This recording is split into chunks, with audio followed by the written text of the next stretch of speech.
नागरिकांशी संवादानंतरच संदेश पाटील यांना तिकीट नाकारल्याने प्रभाग भावनांनी भारावला। नागरिकांशी संवाद साधूनच पुढील निर्णय घेणार असल्याचे संदेश पाटील यांचे स्पष्ट मत।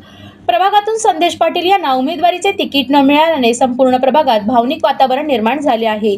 या पार्श्वभूमीवर प्रभागातील नागरिकांनी एकत्र येत संदेश पाटील यांची भेट घेतली। यावेळी नागरिकांमध्ये प्रचंड भावनिक प्रतिक्रिया उमटताना पाहायला मिळाल्या। या भेटीदरम्यान अनेक नागरिक भावुक झाले होते। काहींच्या डोळ्यात पाणी तर काहींच्या आवाजात आक्रोश होता। आमच्यासाठी सातत्याने झटणारा नेता आम्हाला हवा आहे, अशी भावना नागरिकांनी व्यक्त केली। नागरिकांनी एकमुखाने ठाम भूमिका घेत घोषणा केली की संदेश पाटील नसतील तर आम्ही कोणत्याही उमेदवाराला मतदान करणार नाही। या घोषणांनी परिसर दणाणून गेला। यावेळी संदेश पाटील यांनी नागरिकांशी थेट संवाद साधत सर्वांचे म्हणणे शांतपणे ऐकून घेतले।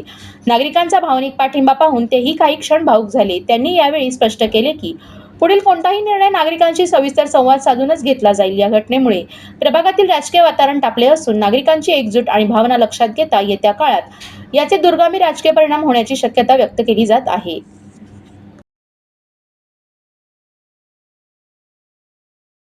आमचा सूर्य संदेश पाटील आहे। हा मावळता कामा नाही, हा उगवला पाहिजे। हा सूर्य हमेशा तेजच पाहिजे याला। आम्ही सर्वजण याच्या पाठीशी आहे आणि हा सूर्य हमेशा दिसायला पाहिजे।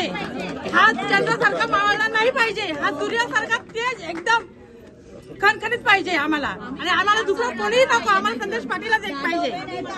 आम्ही कुणाला मतदान करणार नाहीये। 51-52-56 समाजकार्य, जनतेच्या हिताचं कार्य आणि जनतेच्या खोलवरती म्हणजे घरातून सुखादुखाला जाणं किंवा छोट्या मोठ्या गोष्टीला समोर जाणं, ह्या गोष्टी आतापर्यंत केल्या त्या संदेश बंडू पाटील या एक तरुण कार्यकर्ता म्हणून, एक पदाधिकारी म्हणून त्यांनी केला। तर आज त्यांनी केलेला पक्षाने त्याच्यावरती अन्याय आणि हा पक्षाने केलेला अन्याय हा जनतेला सहन नाही झाला। इथल्या सब जनता आणि सर्व सेवा करणारी सर्व हम आदमी इथे उभे आहेत आणि त्यांना असं वाईट वाटलं की खरोखर आज ज्यांनी केला 6 वर्ष जनतेचे खोलवरती जाऊन ज्यांचे कोणाचे चंबर असतील, कोणाचे गटार असतील, कोणाच्या लाईटीची समस्या असेल, कोणाच्या ॲम्ब्युलन्सची समस्या असेल, कोणाचा आरोग्याशी निगडीत असेल, अशा प्रश्नांना जो समोर गेला त्याने आपल्या कुटुंबामध्ये दुर्लक्ष केलं, आपल्या घराकडे दुर्लक्ष केलं, पण त्याने आईवडिलांकडे दुर्लक्ष केलं, पण आज केली ती समाजसेवा केली। आणि अशा समाजसेवा करणाऱ्या माणसाला जर कॉर्पोरेशनच्या आपण याच्यामध्ये पाठवत नसाल तर तुम्ही भविष्यामध्ये काय करणार? आज कुणाला पाठवणार? चोर लबाड लांडगे असे तर तयार झालेले आहेत, अशी गँग तुम्ही पाठवणार का? आज जनतेची लूट करायला पाठवणार का? आज तुम्ही काय करताय? तुम्ही रस्त्यावर फक्त लोकांना रस्त्यात येत आहे, रस्त्या नको, आम्हाला नागरिक सुविधा पाहिजे। उमेदवार आहे हा आमच्या माध्यमातून जनतेच्या हिताचा म्हणून स्वतः उभा राहणार आणि त्याला सर्व जनता आम्ही मतदान करणार।